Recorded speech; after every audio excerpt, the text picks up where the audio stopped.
मतलब इसको साधारण मत समझना कि आप ऐसे मौज मस्त, नहीं, खूब भजन करो। ब्रह्मचर्य बहुत जोर का ये यम है। ब्रह्मचर्य के बिना जीवन मृत है, मृत जीवन। ब्रह्मचर्य अमृत है। मन, वाणी, शरीर बड़ा भारी इनका साधना में योग है। अष्ट प्रकार के मैथुनों का सर्वथा त्यागी ही ब्रह्मचारी कहा जाता है। पूज्यपाद श्री उड़िया बाबा जी महाराज, मूर्तिमान ब्रह्म, ब्रह्मचर्य ही महान सामर्थ्य, परम पुरुषार्थ, भगवत प्राप्ति का प्रबल साधन है। परम सुख का, परम शांति का, परम स्मृति का, महान धृति का ये प्रधान साधन ब्रह्मचर्य है। जो इस साधन से हीन है वो मृत हैं, खुद देख ले। स्मृति काम नहीं, शरीर में विशेष रजोगुण का प्रभाव, भोग वासना से जलता हुआ हृदय, छल कपट, आगे चलकर शरीर पीड़ा से युक्त हो जाना, बुझा बुझा स्वभाव रहना, हृदय में एक विशेष चिंता, कल्पनात्मक भय, विषाद और पशुवत आचरण, ब्रह्मचर्यहीन जीवन। जो ब्रह्मचर्य धारण करना चाहे, भगवत मार्ग में जो चलते हैं उनके लिए तो है ही, पर जो भी परम सुख, परम आनंद और लोक में उन्नति, परलोक में परम पद, उसे ब्रह्मचर्य अवश्य धारण करना चाहिए। वैरागी के लिए नैष्ठिक ब्रह्मचर्य, आजीवन ब्रह्मचर्य। प्रवृत्ति गृहस्थ मार्ग के लिए संयम पूर्वक ब्रह्मचर्य का वर्ताव करना। जब तक पाणी ग्रहण संस्कार ना हो तब तक ब्रह्मचर्य अवश्य रहो। यदि उस समय तक ब्रह्मचर्य नहीं रहते तो तुम गृहस्थी को ठीक से नहीं चला पाओगे, वास्तविक अच्छे गृहस्थ नहीं बन सकते हो। जो तुम्हारी गृहस्थ की वृत्तियां हैं उनमें तुम सफल नहीं हो पाओगे। व्यभिचार व्यक्ति का सर्वनाश कर देता है। 20 वर्ष या 22 वर्ष की अवस्था तक तो सबको, जो भी बच्चे हैं उनको शिक्षा देनी चाहिए, ब्रह्मचर्य का ही पालन करें। बहुत सुंदर खेती गेहूं की लहलहाती हुई है और देहाती भाषा में उसे गलेत कहते हैं। गलेत मतलब बाली निकलने को है। अब काट लो आप, एक दाना नहीं मिलेगा, और थोड़ा रुक जाओ धैर्य पूर्वक, बाली आ जाने दो, उसमें दाना पड़ने दो और दाना पक जाने दो, तो 1 बीघा खेत में 40 मन गेहूं होगा। ऐसे ही जो आप 13-14 वर्ष की अवस्था से आपके अंदर परिवर्तन होता है, एक भोगाकर्षण होता है सबके अंदर। जो इस भूमि में जन्मा है, या भगवान या भगवत प्राप्त महापुरुष कारक पुरुष, उसकी बात तो अलग है। अन्यथा जो भी जन्मा है, जहां 12, 13, 14 वर्ष की अवस्था होती है तो काम वेदना जागृत होने लगती है। मन एक अलौकिक आकर्षण, भोगाकर्षण की तरफ भागने लगता है।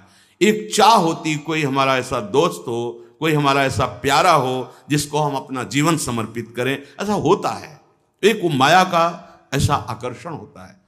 इसीलिए पूर्व में गुरुकुल भेजा जाता था, बिल्कुल भोग विलासता से दूर, एकांत में महान ब्रह्म ऋषियों के शासन में, चाहे वो राजकुमार हो चाहे गृहस्थ बालक हो, एक ही संगत में बैठाल कर अध्यात्म विद्या के द्वारा, नियम संयम यम के द्वारा उन्हें पूर्ण किया जाता था।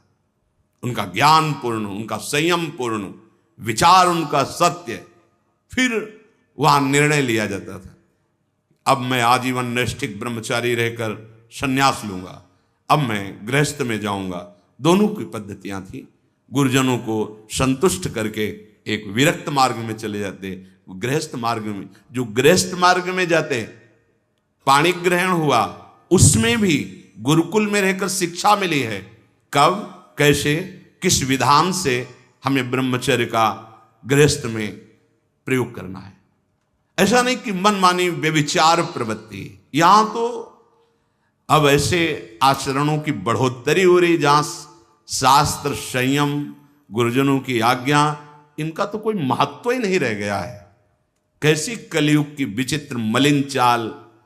जिस अवस्था में असंग रहकर विद्या का अध्ययन करना, स्वास्थ्यवर्धक चेष्टाएं करके स्वस्थ होना, समाज सेवक, देश सेवक, परिवार को सुख पहुंचाने वाला आचरण, अध्यात्म विद्या का ज्ञान, वहां छोटे से ही भोग वासना प्रवृत्ति की बढ़ोतरी, वो दोस्ती, विपरीत भावनाएं, व्यसन। समलो भाई, सबसे हाथ जोड़ के कह रहा हूं, बहुत कीमती आपका जीवन है। जिस जीवन को छोटे छोटे बच्चे गांजा, भांग, अफीम, ड्रग्स, चरस, ये क्या हो रहा है? अभी आपकी 20-22 वर्ष की अवस्था है, आप व्यसन में आसक्त हो गए, आप व्यभिचार में आसक्त हो गए, तो किस बुद्धि से आप देश सेवा करेंगे? किस बुद्धि से आप अपना उद्धार या अपने परिवार को सुख पहुंचाएंगे? ब्रह्मचर्य जीवन है, ब्रह्मचर्य जीवन है। ब्रह्मचर्यहीन जीवन मृत्यु है। पूज्यपाद सिउड़िया बाबा जी महाराज, साक्षात ब्रह्म। जिसको ब्रह्मचर्य धारण करना है, ध्यान देकर सुनिए। सबसे पहला कार्य उसकी दिनचर्या में, चाहे बच्चा हो, चाहे जवान हो, या जो कोई भी हो, सूर्य उदय के पहले रात्रि के चौथे प्रहर में ही जाग जाना चाहिए। अपने तो अर्धरात्रि के बाद ही जाग जाते हैं। चौथे पहर में प्रातः 4 बजे बिल्कुल जग जाना चाहिए। और जो 8-10 बजे तक सोता है, वो कोई भी हो, ब्रह्मचारी रह ही नहीं सकता, ब्रह्मचर्य रह ही नहीं सकता। वो स्वप्न दोष का शिकार होगा, वो नाना प्रकार की कुचेष्टाओं का शिकार होगा, पक्का। क्योंकि बुद्धि को सत्य प्रकाश की तरफ प्रेरित करने वाले भगवान भुवन भास्कर हैं। वो पधार रहे हो, आप सो रहे हो सैया पे, आपकी आयु, श्री, कीर्ति, बल सब नष्ट होगा। देखो ना, जो 10-10 बजे तक सोते हैं, देखो ना, उनसे बात करके देखो, एकदम ऐसा लगता है बुझा हुआ जीवन, कोई भागवतिक तेज उत्साह न वाणी में, न नेत्रों में, न तन में। क्या जीवन, मृत जीवन। सबसे पहला नियम लीजिए, जहां भी आपको शब्द सुनाई दे, आपका जीवन ब्रह्मचर्य ही अमृत है और आपका जीवन ब्रह्मचर्य ही नहीं मृत्यु है। ब्रह्मचर्य रहने के लिए आपको अपनी दिनचर्या सुधारनी होगी। प्रातः 4 बजे आपको उठना ही होगा, तभी आप ब्रह्मचर्य रह सकते हैं। अगर आप नहीं उठते तो आप देख लेना, इसका आध्यात्मिक प्रभाव पड़ता है। आप देखिएगा 3 बजे से लेकर के सूर्य उदय के तक अगर आप सोते हैं तो आपका स्वप्न दोष बढ़ेगा, आपका संयम बिगड़ेगा। अगर आप कोई ऐसी कुचेष्टाएं नहीं किए हैं तो स्वप्न दोष की संभावना ही नहीं होती। आप बाल्यावस्था से कुचेष्टाएं करते हैं, संयम विरुद्ध रहते हैं, तो आप ना चाहते हुए फिर सामर्थ्यहीन हो जाते हैं, ब्रह्मचर्यहीन हो जाते हैं। बहुत ध्यान दें, ये अध्यात्म में जैसे पूरा मकान बनने के लिए नींव मजबूत होना जरूरी है, चाहे जयखंड का बना लो आप, अगर नींव मजबूत है, नींव मजबूत नहीं तो फिर मकान ढह जाएगा। ऐसे ही ब्रह्मचर्य हर मार्ग की नींव है। चाहे जिस मार्ग में चलना चाहो, चाहे जिस संप्रदाय में चलना चाहो, चाहे लौकिक मार्ग हो या पारलौकिक, आपका ब्रह्मचर्य नींव है जीवन की। इसको मनोरंजन मत समझो। कैसी तुम्हारी दुर्बुद्धि, अपने हाथ से तुम अपना नाश करते हो। कैसी कैसी दुर्बुद्धि जागृत हो गई, सावधान। पूज्यपाद बाबा कह रहे हैं, जब प्रातः काल उठो, कोई भी हो, अगर थोड़ी भी आस्तिकता है तभी तो ब्रह्मचर्य की भावना आप धारण करोगे। तो उठकर पहला कार्य प्रभु का स्मरण। अपने तो प्रभु के स्मरण की सरसता प्राप्त करने के लिए पहले तो गुरुदेव और भक्तों का स्मरण, फिर प्रभु को। मोरे मन प्रभुस्य विश्वासा, राम ते अधिक राम कर दासा। भक्त सुमिरन से भगवान बहुत जल्दी प्रसन्न हो जाते हैं। हरि को निज यस्ते अधिक भक्तन यस पर प्यार। सबसे पहले महान भक्तों का स्मरण, उनसे हमें सामर्थ्य प्राप्त होती। जब उनका स्मरण करते हैं तो उनकी भजन शक्ति, उनकी कृपा शक्ति हमको बल देती है। हमारी दिनचर्या परम पवित्र और शास्त्र सम्मत होती है। फिर बिना, जैसे आजकल वो चल पड़ा है चाय काफी, बाबा मना करते हैं। ये दिनचर्या ब्रह्मचारी की नहीं होती कि आप सुबह उठे चाय पिए फिर सो, नहीं। हाँ, जल के लिए आयुर्वेद में सिद्धांत है, बिना कुल्ला व मंजन किए आप जल पिए तो जो मुख में, वो आपके उदर को साफ करेगा जाके, आपके उदर को रोग रहित करेगा जाके। अधिक से अधिक पानी, अधिक से अधिक। अगर उल्टी हो जाती तो और अच्छा होता है। जैसे आप पिए 2-4-10 कदम टहले, आपको उल्टी लगे, अगर उल्टी कर दिए तो बहुत अच्छा होगा, क्योंकि पित्त और सब गर्मी निकल गई, नहीं हो रही, पच गया है। फिर इसके बाद आप शौच स्नान आदि क्रिया कीजिए। फिर पवित्र जब शरीर हुआ तो जैसे भजन आवश्यक है वैसे व्यायाम आवश्यक है, वैसे प्राणायाम आवश्यक है, वैसे आपको 2 किलोमीटर दौड़िए। कुछ शारीरिक ऐसा व्यायाम, कुछ ऐसे भी व्यायाम करते हैं।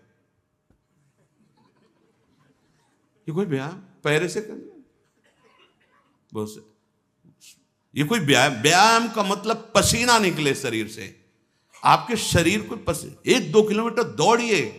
अच्छा, बाहर दौड़ने का नहीं तो जगह जगह ऐसी सुविधाएं आजकल हो गई हो, ट्रेडमिल, हाँ उसमें, और ऐसे कुछ साधन है जिससे करिए। ये भजन है। अगर शरीर स्वस्थ है, पुष्ट है, तो आप भगवत सेवा, देश सेवा सब कर सकते हैं। व्यायाम और जैसे भजन आवश्यक। अगर तुम्हें व्यायाम ही करना है, तुम जवान हो और 3-4 खंड की सीढ़ी, तो नीचे आओ, नीचे से ऊपर 11 बार उतरो, दौड़ो, अभी व्यायाम हो जाएगा। नीचे सीढ़ी से शुरू करो और ऊपर तक जाओ, फिर नीचे आओ, फिर ऊपर 11 बार कर लो, देखो पसीना आ जाएगा, दौड़ो। ब्रह्मचारी बनना है तो ब्रह्मचर्य पचाने के लिए भी तो चाहिए ना।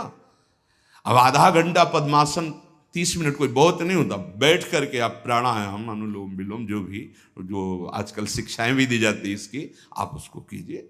आसन पे बैठिए, आपका शरीर स्वस्थ रहेगा। फिर अगर आप विद्यार्थी हैं तो जैसे हम शास्त्र स्वाध्याय करते हैं उसी भावना से आप आप देखो, अगर स्मृति आपकी प्रवीण ना हो तो बताना, और आहार आपका सात्विक हो। छोटे छोटे बच्चे, चाय काफी, ये अवस्था है बच्चों की, चाय काफी के। अब 50-60 की अवस्था हो गई, शरीर बहुत, वो ठीक है। ऑफिस में बहुत काम पड़ रहा है, वो थोड़ा ठीक है। अब नए नए बच्चे हैं और चाय काफी और ये व्यसन, भला ब्रह्मचर्य रह पाओगे? वैसे रह जाता है। परम पवित्र विचार वाला, परम पवित्र आहार वाला, परम पवित्र जब आपकी चेष्टाएं, तब इस महान शक्ति को धारण किया जाता है। ऐसे थोड़ी होता है। बड़े बड़े महापुरुषों से मिल मिलकर, रो रो कर प्रार्थना करके आप बताइए, उपाय बताइए जिससे हम अपने साधन संयम को नियमित संयम में रख सके, ऐसे भाव से चल सके। आपको तो बिना किसी प्रयास के सुनने को मिल रहा है महापुरुषों की बातें। बिल्कुल समझ, आप रह के देखिएगा, एक नवीन उत्साह। और हारिएगा नहीं। आपने यदि गलत संस्कार बना लिए तो हारिए मत। कुछ समय तक बिना चाहे वो अभ्यास आपको गिराएगा, लेकिन आप बिल्कुल नियम संयम में दृढ़ रहिए, धीरे धीरे शांत हो जाएगा। ये आप धीरे धीरे शांत हो जाएगा। अब आपकी दिनचर्या में 2 प्रकार के ब्रह्मचर्य, एक आजीवन ब्रह्मचर्य, तो वैरागी का तो आजीवन ब्रह्मचर्य होता है। जो प्रवृत्ति गृहस्थ मार्ग में, उनका संयम का होता है। शास्त्र संयम के अनुसार बर्ताव करे तो उसका जीवन बड़ा सुखमय जाएगा। केवल मन के अनुसार चलने पर कि आप गृहस्थ हैं तो आपके लिए छूट नहीं। देखो, परम ब्रह्मचारी भीष्म जी अपहरण करके स्वयंवर में जीत कर जबरदस्ती राजकुमारी, वो एक राजधर्म है, मैं ले जा रहा हूं राजकुमारियों को महाराज विचित्रवीर के लिए हस्तिनापुर के सिंहासन पर आरूढ़ है, जिसकी ताकत हो छोड़ा, वो राजाओं का है। अंबा ने तो अस्वीकार कर दिया कि या तो आपने अपहरण किया, आप स्वीकार कीजिए, नहीं तो मैं उनको 2 जो। अब वो संयम को भूल गए, महाभारत प्रसंग में है, राजा क्षमा रोग हो गया और मृत्यु को प्राप्त हो गए। बहुत सावधानी। ऐसा नहीं कि आप गृहस्थ में हो तो आप, ये कोई आपके लिए धर्म नहीं है। धर्म संतानोत्पत्ति, भगवान की सृष्टि पूजा के लिए, वो भी संयम भगवत भाव में स्थित रहते हुए। ये मनुष्य जीवन ऐसे बर्बाद करने के लिए नहीं मिला है मनमानी आचरण। यदि सत्संग नहीं सुनते, शास्त्र स्वाध्याय नहीं है, आस्तिकता नहीं है, तो चाहे स्त्री शरीर चाहे पुरुष शरीर हो, पशुता रहती है। क्या जीवन है? आजीवन ब्रह्मचर्य पालन करने की जिसकी इच्छा है, नैष्ठिक ब्रह्मचर्य, उसको किसी भी प्रकार से इन अष्ट मैथुनों का स्पर्श नहीं करना चाहिए, संयोग नहीं होने देना चाहिए। और जो गृहस्थ में भी, तो वो भी सावधान। पाणी ग्रहण जिससे किया है वो भी समय मर्यादा के अनुसार। अष्ट प्रकार के ये मैथुन है। पहला,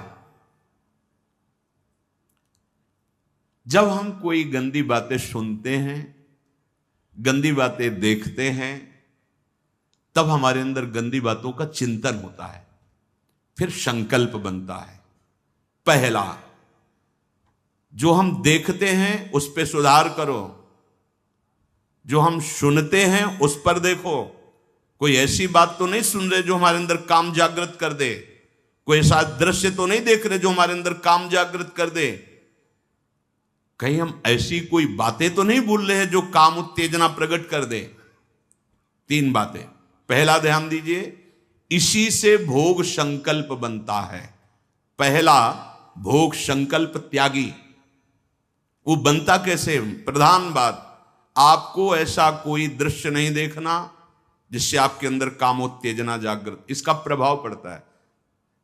अभी आप कोई ऐसी बात करुणा की सुने तो आपको रोना आ जाएगा। आप कोई ऐसा दृश्य देखें तो आपका हृदय पिघल जाएगा। आप वाणी से कोई ऐसी करुणा की बात कर, आपको रोना आ जाएगा।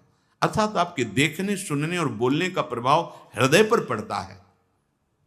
यदि आपका देखना, सुनना और बोलना गंदा है, गंदे का भाव आप समझ रहे होंगे, कामोत्तेजना बढ़ाना वाला है, बेकार की बातें केवल ब्रह्मचर्य की होंगी, तुम ब्रह्मचारी रह ही नहीं सकते।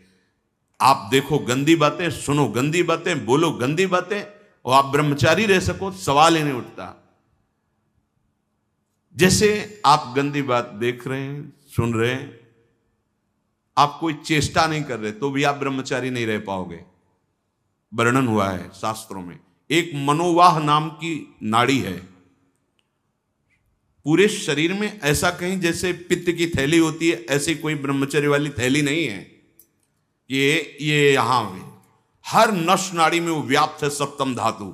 मनोवाह नाड़ी, जो ही आपका चिंतन विकारात्मक हुआ, वो नाड़ी घसीटती पूरे शरीर से उस सप्तम धातु को, और वो घसीट लिया। आपने क्रिया की या नहीं की, आपका चिंतन बिगड़ा हो गया, वो किसी न किसी बहाने से लघु शंका में, स्वप्न में, कैसे भी बाहर हो जाएगा, वो नहीं रुकेगा। संकल्प रहित, भोग संकल्प रहित हृदय कब होगा? जब आपका देखना, सुनना और बोलना पवित्र होगा। बहुत सावधान। आज सावधान होना तो बहुत ही कठिन है, क्योंकि मोबाइल है। जो बातें बहुत गुप्त रखी जाती थी कि नई पीढ़ी, नई समाज हमारी समय आने पर जाने। बड़े बुजुर्ग घर की माताएं बहनें, जब बेटी का ब्याह होता था तब एकांत में शिक्षा देती थी, तुम्हारा पति ऐसा, ऐसे व्यवहार करना, ऐसे चलना, अब तुम गृहस्थ में जा रहे हो तो ऐसा ऐसा। अब छोटे छोटे बच्चे बूढ़ों को समझा सकते हैं, इतना ज्ञान है उनको, क्योंकि हाथ में मोबाइल है। गूगल में सर्च करो, यूट्यूब में सर्च करो, आपको सब शिक्षाएं मिल जाएंगी, जिस मार्ग की, चाहे अध्यात्म मार्ग की या कुमार्ग की, सब भरी हुई हैं। और प्रायः कोई बिरला ही होगा जो मोबाइल रहित हो। जैसे भगवान सर्वत्र विराजमान है, ऐसे माया ने सर्वत्र रचना कर दी मोबाइल की। हर चीज में कुछ गुण हैं, कुछ दोष हैं। अगर मोबाइल रखो तो गुण ग्रहण करो, बहुत आवश्यक है। ठीक है, आप कहीं ऐसी जगह फंस रहे हैं, फोन कर दिए, सहयोग मिल गया, आप पुलिस को फोन कर सकते हैं, घर को फोन कर सकते हैं। जहां चिट्ठी जाती थी महीनों में, वहां मिनट में बात कर लो, बड़ी सुविधा है। लेकिन कुमार्गगामी प्रवृत्ति की सुविधा उसमें मत लीजिए। अगर आप वो बातें देखेंगे, आपके पास मोबाइल है, एकांत हुए और आप 4 साधक बैठकर या 4 नौजवान बैठकर आप अपने को संभाल नहीं सकते। एक दृश्य देखा आजामिल ने कि एक वैश्या किसी के साथ जंगल में ऐसे, उस दृश्य ने नीच आचरणों में फंसा दिया। एक दृश्य देखा, सौभरी ऋषि ने मछली की 50 राजकुमारियों से ब्याह किया जाके मानधाता की। दृश्य ही देखने मात्र से भ्रष्ट हो जाना होता है। फिर आप उसको तो सर्च करके इच्छा करके देख रहे हैं। हाथ जोड़कर प्रार्थना है, इस आग से बचो। ये आग तुम्हारे सुकृतों का नाश करके, तुम्हारी जीवनी शक्ति का नाश करके तुम्हें ऐसे चिंता, शोक, ऐसे दुख में फंसा देगी, फिर नहीं निकल पाओगे। त्यागात् शान्तिरनन्तरम, भगवान ने कहा, भोग के बाद शांति नहीं, तृष्णा पैदा होती है। भोग के बाद शांति नहीं मिलती है। कुछ क्षण के लिए वो कामना का भोग किया इसलिए शांत लगता है, फिर उसके बाद जो उसकी तृष्णा पैदा होगी, वो तांडव देख रहे उस तृष्णा का पशुवत आचरण। हम बातें बड़ी ऊंची ऊंची धर्म की करते हैं, लेकिन नींव नहीं है धर्म की। ये ब्रह्मचर्य पूर्ण जीवन के लिए अमृत पद है, चाहे गृहस्थी में हो, चाहे व्यापारी हो, चाहे किसान हो, चाहे, और विरक्त मार्ग का तो यही मुख्य ऐसा आधार है जिसके ऊपर वो विविध प्रकार की दैवी संपदा का अनुभव करता है। पहला है, जो आप देख रहे हैं, सुन रहे हैं, बोल रहे हैं, वो कामोत्तेजना वाला नहीं होना चाहिए, क्योंकि उससे आपके मन में संकल्प बनेगा। संकल्प भोग का बन गया तो क्रिया हो या ना हो, आप ब्रह्मचर्य नहीं रह पाएंगे।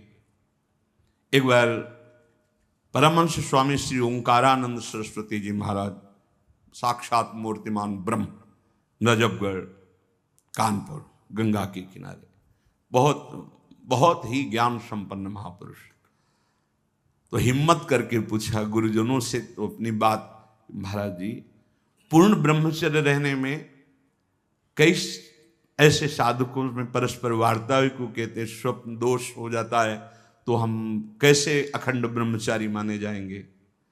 महाराज ने जो वचन बोले, यदि आप कोई कुचेष्टा नहीं करते और कुछ काल के बाद ऐसा होता है, आपने स्वप्न में भी कोई गंदे दृश्य या गंदी भावना नहीं देखी, स्वाभाविक आप जगे ऐसा, तो बोले जैसे उफान आती है किसी वस्तु में, वो वास्तविक जो ब्रह्मचर्य, जो संतानोत्पत्ति वाला, वो नहीं निकल पाएगा। उसके ऊपरी भाग का, उससे कोई हानि नहीं होती। यदि आपने कुछ चेष्टा पहले से अभ्यास की है और आपका स्वप्न में गलत संकल्प बन गया है, फिर वो वैसा माना जाएगा। इसलिए संकल्प का त्याग करे, कभी कुचेष्टा न करे। स्वाभाविक कभी खान पान बिगड़ गया या कभी स्वाभाविक ऐसे अधिक श्रम, अधिक थक जाने से ऐसा हुआ, तो बोले वो ब्रह्मचर्य खंडन नहीं माना जाता, ऐसा उन्होंने बताया। दूसरा, अब हम सामने तो आंख नहीं मिला रहे काम भाव से, लेकिन हम छुप करके किसी शरीर को देख रहे हैं। किसी शरीर का प्रयोग इसलिए किया कि चाहे जो साधक हो, जिस भावना का साधक हो, काम भाव से किसी भी शरीर को देखना, वो उसके लिए अष्टमैथुनों में आता है और वो ब्रह्मचर्य नहीं धारण कर पाएगा।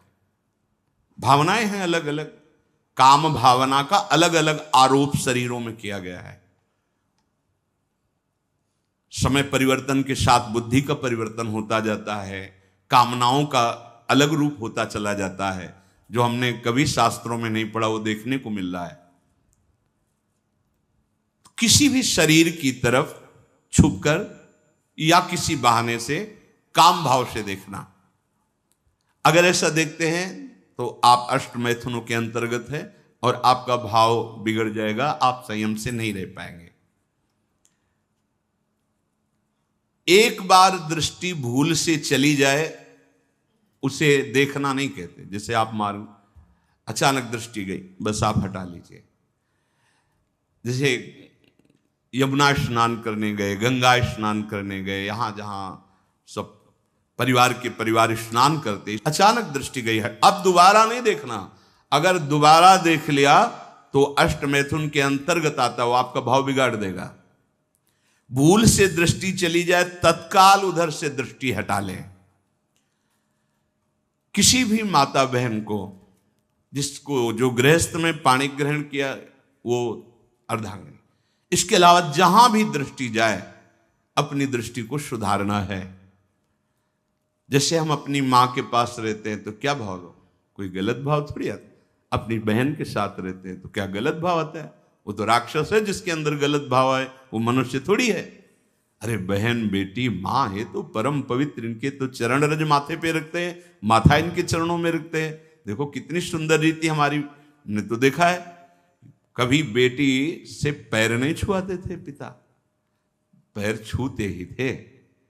हाँ, बेटी के पैर छूते, ये देवी दुर्गा के स्वरूप मानते, एक कन्याएं ये सब भगवती का स्वरूप है ऐसा मानते। और बहन जब राखी बांधती है तो भाई तो माथा रखता ही है, चरण छूता ही है, पूज्य भाव रखना। ऐसे ही जननी सम जान ही पर नारी, ये सब भगवती अम्बा की अंश स्वरूपा है। अपने लोग तो सब श्री जी की सखियां हैं, लाडली जी की दुलारी प्यारी सखियां हैं, अपने को ऐसा भाव। अगर हम स्त्री को, किसी भी स्त्री शरीर को देखकर भोग भावना करते हैं, हमारा पतन निश्चित है। कोई क्रिया हो या ना हो, यह चिंतन वाली बात है, ध्यान रखना। किसी भी माता बहन को भोग बुद्धि से, जैसे शास्त्रों में कहा गया नरकस्य नारी, बात है कि तुम्हारी भोग भावना जो नारी के प्रति है यह नरक पहुंचा देगी।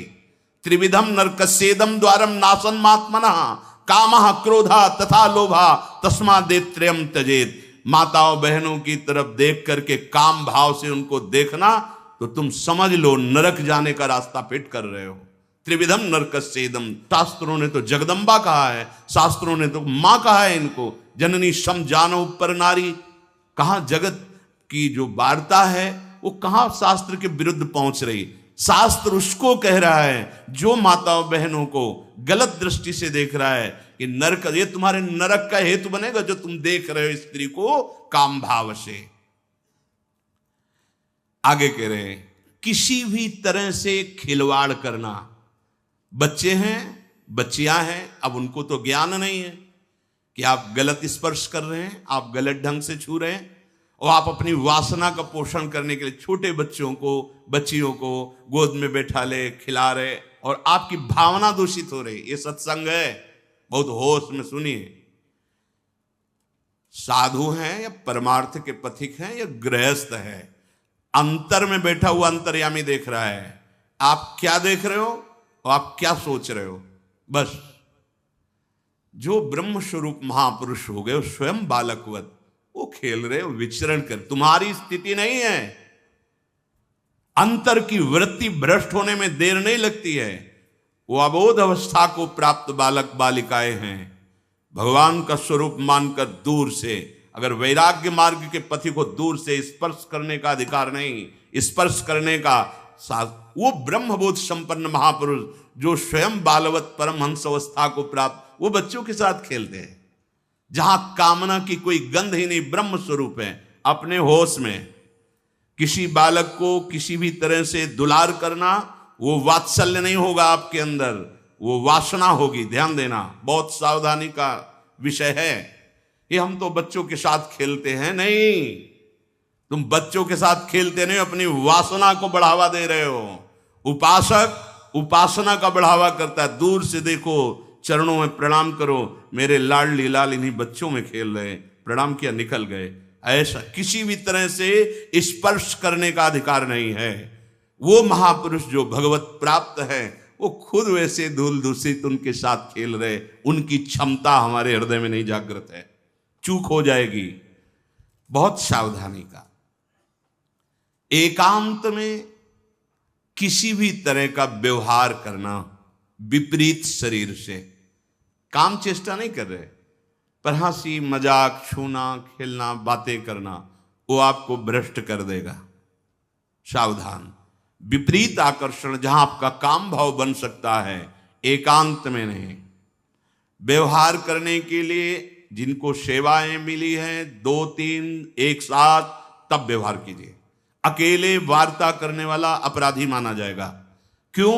अकेले वार्ता में माना आप दूषित नहीं, लेकिन दूसरे की दृष्टि भावना दूषित हो सकती है कि ये स्त्री शरीर और ये पुरुष शरीर, कहीं कोई ऐसा तो नहीं, तो आपने गलती नहीं की, लेकिन आपके आचरण ने दूसरे की श्रद्धा बिगाड़ दी। नहीं, आपको ऐसा भी आचरण नहीं करना कि दूसरे की श्रद्धा में भी दोष आवे, क्योंकि आपका आचरण ही दूसरे के ऊपर प्रभाव डालने वाला है।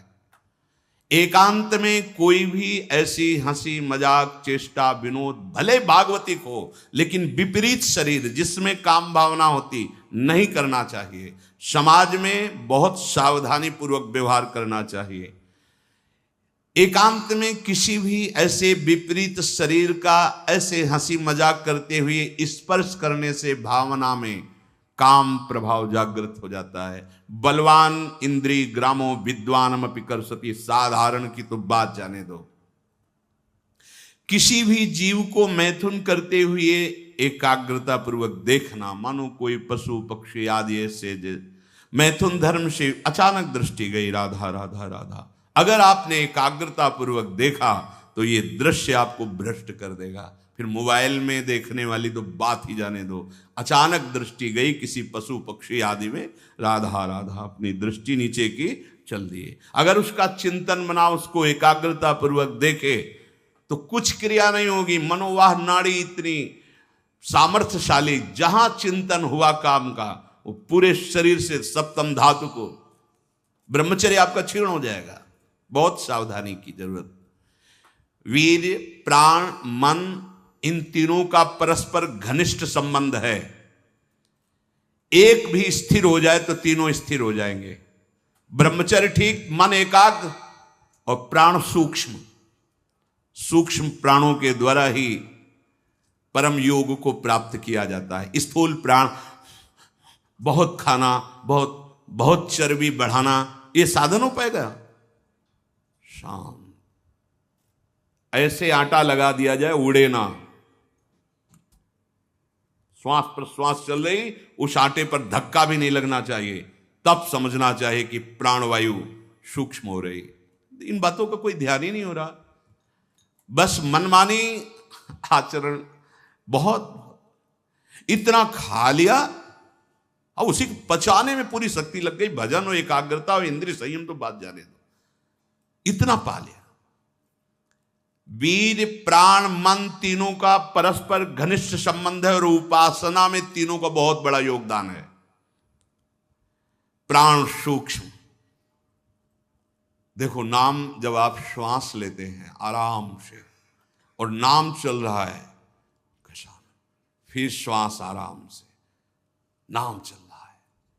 अब स्थूल प्राण है, बैठे हो, सुनाई दे रही आवाज प्राणवायु, सांप की सी फुसकार निकल रही, आप साधक हैं, आप उपासक। इतने स्थूल प्राण, तो आप मंत्र कहां चला पा रहे हैं? इसका मतलब मंत्र नहीं चल रहा। आराम से शांत श्वास। प्राण जिसका ब्रह्मचर्य ठीक है, बिना प्राणायाम के भी वो सूक्ष्म हो जाएगा। जिसका प्राण सूक्ष्म है, ब्रह्मचर्य ठीक है, मन को एकाग्र करने के लिए ज्यादा श्रम नहीं करना पड़ता। ये तीनों एक तार जुड़े हुए हैं। ब्रह्मचर्य ठीक नहीं, मन भयानक चंचल बदमाश होता चला जाएगा, गंदी से गंदी बात पेश करेगा आपके सामने, गंदे से गंदे आचरण करेगा, भूल जाएगा कि हम मनुष्य हैं, पशुवत आचरण में उतार देगा। ब्रह्मचर्य, प्राण, मन, तीनों का परस्पर बहुत घनिष्ठ संबंध है। एक स्थिर कर लो, ब्रह्मचर्य, बहुत गंभीरता स्वभाव में आ जाएगी। ब्रह्मचारी का स्वभाव गंभीर होता है, विचार परिपक्व होता है, स्मृति प्रवीण होती है उसकी, और हर कष्ट सहने की सामर्थ्य होती है। गर्मी, सर्दी, बरसात, पीड़ा, अपमान, निंदा, वो महान शीतलता अंदर प्रदान करता है। मस्ती एक रहती है, और कहीं निरंतर भजन और ब्रह्मचर्य, फिर क्या दुर्लभ रह गया संसार में उसके लिए। इसलिए हमारे शास्त्रों ने, ब्रह्म ऋषियों ने ब्रह्मचर्य पर बहुत जोर दिया है। ब्रह्मचर्य रहने वाले उपासक को इन बातों का ध्यान देना चाहिए। यदि कब्ज पेट में रहेगी तो बिना क्रिया के भी ब्रह्मचर्यहीन होने लगोगे। गर्मी बर्दाश्त नहीं ज्यादा, ये जितने नए पदार्थ पाने वाली लोलुपता है ये सब ब्रह्मचर्य नाश करने वाली। ये जो आप जिसे पिज्जा कहते हैं, इसमें जो ऊपर लेप लगाए जाते हैं, जो बनता है वो गरिष्ठ है, बहुत गरिष्ठ है, पाचन तंत्रों पर भारी प्रभाव बनाकर एक कब्ज बनाने वाली चीजें। आपको ये 32 दांत दिए गए, वो अच्छे से चबा चबा के लुगदी में थोड़ा खाओ, बहुत देर चबा कर स्वाद लेकर के अंदर जब किया तो जो मुख में पाचन, यहाँ वो जो थूक आदि निकलते हैं उससे ऐसे रस होते हैं जो उसको पाचन करते हैं। बहुत संभाल, ये भोजन का बहुत योगदान है। अगर कब्ज हो रही है तो ये अनुभव में लाई हुई वस्तु है, ये ईशबगोल की भूसी और छोटी हर। जैसे 1 चम्मच 1.5 चम्मच ईशबगोल की भूसी, और अगर आप पहली बार तो आधा चम्मच वो हर, छोटी वाली हर मिला लीजिए और 250 ग्राम दूध में पा करके सेवन की। वो ऐसा नहीं करेगी कि आपका एकदम पेट साफ कर देगी। 10 दिन 15 दिन लगा, वो धीरे धीरे आपकी आंतों से वो ऐसा, यही सेवन किए, बहुत समय तक सेवन किए, क्योंकि कभी ऐसे जैसे रूखा सूखा मिला, कभी ना मिला, तो ऐसे कब्ज की तो ये पास रखते थे, थोड़ा ईशबगोल की भूसी और हर। दूध ना मिला तो थोड़ा पानी से ले लिया, थोड़ा कम प्रभाव पड़ेगा, पर वो धीरे धीरे। अति ऐसी औषधियां जो आंतों को जाके, वो भी नहीं ठीक है, क्योंकि वो सीधे इतनी गर्म होती है, ब्रह्मचर्य का नाश कर देगा। बहुत संयम की आवश्यकता है ब्रह्मचर्य के लिए। तो कब्ज मत होने दीजिए, और जल की कमी नहीं होनी चाहिए। 2.5-3 लीटर जल तो होना चाहिए। आपकी जो एसिड बनती है, आपकी आप लघुशंका जो होती है, उससे आपके स्वास्थ्य को लाभ मिलता है। सुबह से शयन तक 2.5-3 लीटर पानी पीना ही चाहिए यदि आप संयम से चलना चाहते हो। मैदा और गरिष्ठ वस्तुएं, चाय और कॉफी ब्रह्मचारी के लिए निषेध है। अब नौजवान बच्चे हैं, चाय और कॉफी भैया काहे को? 60-50 की अवस्था है, शरीर थोड़ा रुग्ण जैसा, तो आप चाय आदि ले लीजिए। आपको चाय की क्या आवश्यकता है? आपका तो ब्रह्मचर्य खुद इतना पावरफुल कि चाय और कॉफी तो विघ्न है आपके लिए। बहुत कलयुग का बड़ा भारी प्रभाव है। आगे कह रहे हैं कि अत्यंत आवश्यक हो तो शरीर जिसका रोगी है उसकी सेवा के लिए अगर आपको सेवा लगाई गई है, या किसी को सेवा कार्य के लिए, ऐसे बकाया किसी को स्पर्श मत करो, क्योंकि सबके शरीरों में परमाणु होते हैं, अपने अपने स्वभाव, अपने अपने आचरण, शरीर में, वस्त्र में, सैया में। एक विश्राम स्थली पे जो आपकी सैया है, आप कैसे सोते हैं उसमें उसके परमाणु हैं, वस्त्र में परमाणु हैं, शरीर में परमाणु हैं। अगर आप ऐसा ही व्यवहार रखेंगे तो आप लड़ नहीं पाएंगे, आपके परमाणु इतने पुष्ट नहीं होंगे कि आप विकारों पर विजय प्राप्त करें। स्वाभाविक भीड़ में कोई छू रहा हो बात अलग है, हमें छूने की चेष्टा, अगर किसी रोगी की सेवा तो फिर विचार नहीं करना है, कोई सेवा पे है तो हमें विचार नहीं करना है। स्वाभाविक ऐसे हंसी मजाक या व्यवहार में हम बचें, स्पर्श से बचें। यहां वो छुआछूत वाला स्पर्श नहीं, अपने परमार्थ को पुष्ट करने की बात है। कभी किसी को मजाक में भी अश्लील बातें मत करो, मजाक से भी। जैसे हंसी मजाक में आप ऐसे, उसका प्रभाव पड़ेगा, वो शब्द है, वो आपके अंदर पहुंचेगा, मनन करेगा और फिर वासना जागृत कर देगा। आप कोई ऐसे कपड़े बनावटी मत पहनो, आप अपने शरीर की वेशभूषा ऐसी मत बनाओ, आप ऐसे शौकीनी प्रकट मत करो जिससे तुम्हारा शरीराभिमान पुष्ट हो, इससे काम बढ़ेगा, इससे वासना बढ़ेगी। बाबा कह रहे हैं कि ऐसे कपड़े, ऐसी सजावट, ऐसी बनावट, ऐसे लेपों के लगाने से शरीराभिमान पुष्ट होता है और आपकी काम वासना बढ़ती है। शरीर मन बुद्धि किसी की भी उन्नति नहीं होती जो शरीर सजाने में, शरीर के, उससे सब बिगड़ जाता है।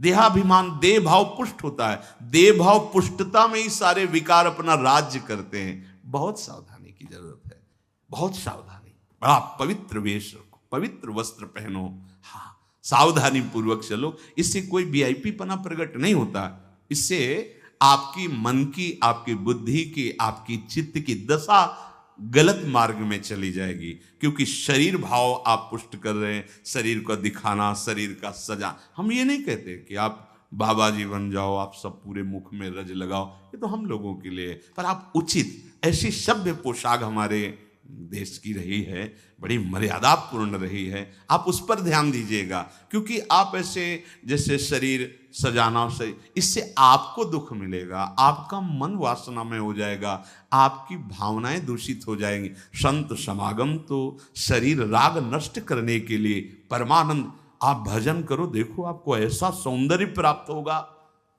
अंदर आपका ऐसा सुंदर रूप होगा। देखो ना, आचार्य चरण कहते हैं, लक्ष्मी कोटि विलक्ष लक्षण लसल लीला किशोरी सतई राधाध्यम ब्रज मंडले मधुरम राधाभिधानम। पर जो हमारी स्वामिनी जी के दासी भाव को प्राप्त होता है, उसको इतना सुंदर रूप मिलता है कि करोड़ों लक्ष्मी आश्चर्यचकित हो जाएं, ऐसा राधा दासी का स्वरूप होता है। इधर आओ, इतना सुंदर रूप प्रिया प्रीतम का, इतना सुंदर रूप आपका, और ऐसे महासुख में निमग्न होना। ये चमड़ा सजाते रोज सजाते तो कितने जन्म बीत गए, और इसी चमड़े में आग लगाई जाएगी, यही चमड़ा गाड़ दिया जाएगा। प्यारे, कुछ समय के लिए मिला है, इसी से तो राग मिटाने का अवसर है। आप इसको सजा के और वासनाओं के खेल में उतर रहे हो, कितनी बड़ी हानि कर रहे हो। अभी आप समझ नहीं रहे, इसलिए आपको बुरा लग सकता है कि हमारे पहनावे पे बोल रहे हैं, हमारे ऐसे। नहीं, आप अच्छे से अच्छे कीमती वस्त्र पहनिए, पर उसकी सादगी होनी चाहिए। आप अच्छा पाइए, आप अपने उचित शरीर का श्रृंगार कीजिए। सुंदर मनुष्य शरीर मिला है, देखो जो पशु श्रृंगार करने योग्य नहीं, वो तुमसे भी सुंदर होते हैं। कैसी रंग बिरंगी है उनके सब बाल, और देखो सब एकदम सुंदर, भगवान रचा, उन्होंने रचना की है, तो आपके तो हाथ हैं, आप अपना, पर उतना जिससे आपका हृदय मलिन होकर वासनाओं के प्रवाह में न बह जाए, या हमारे को देखकर किसी के हृदय में ऐसा गंदा भाव ना आ जाए। दोनों, अपने को बचाओ और दूसरों को भी। जो तुम्हारे मन में काम भाव पैदा कर दे, ऐसे पदार्थ मत पाओ। अनुभव करो, भोजन पाते हो, पाने के बाद भजन में मन लग रहा है या वासना में जा रहा है? वासना में जा रहा तो क्यों जा रहा है? क्या आज नया पदार्थ पाया, और उस पदार्थों को जीवन भर के लिए छोड़ दो। अनुभव करो, जब कभी किसी साधु को पवाना हो तो नाम कीर्तन करना, कोशिश करना कि आपका चिंतन भी भागवतिक हो, क्योंकि उसका प्रभाव पड़ता है। आप जो बनाते हैं उसका प्रभाव पड़ता है, एकदम शीशे की तरह अंतःकरण हो जाता है, एक एक बात दिखाई देती है।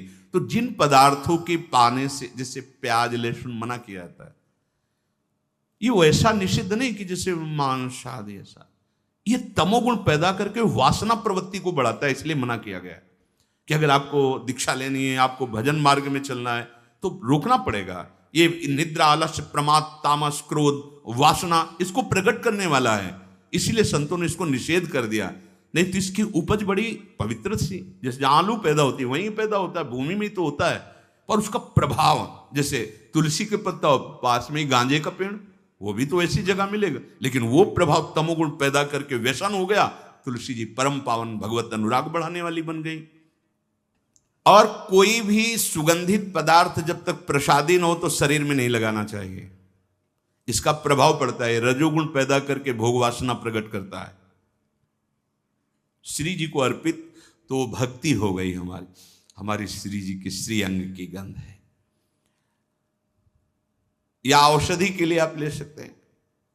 नियमानुसार व्यायाम, भोजन उतना जो पच जाए। अगर आपको शाम टाइम लगता है कि खट्टी डकार आ रही, पचा नहीं, तो फिर बैठने की जरूरत नहीं, उपवास करो, दूसरे दिन पाना, कोई मर थोड़ी जाओगे, आपके हाथों को थोड़ा विश्राम मिला। प्रतिदिन सोते समय दांतों की सफाई करके सोएं।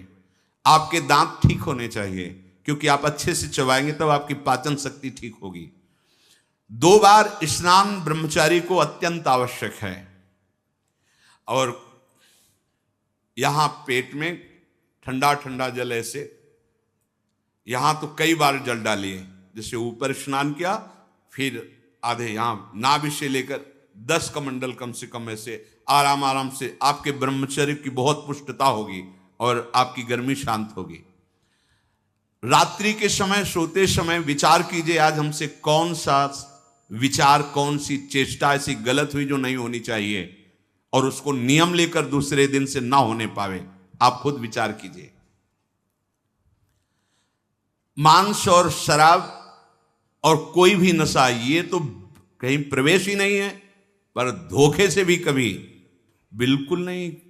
ब्रह्मचर्य रहना है, भगवत प्राप्ति करना है, तो आप वृत्ति भगवदाकार है। अब वो खेल खेले, उनकी बात अलग है। महापुरुषों की वो तो 10 तोला जहर भी खा के पचा जाते, ऐसे संत हुए।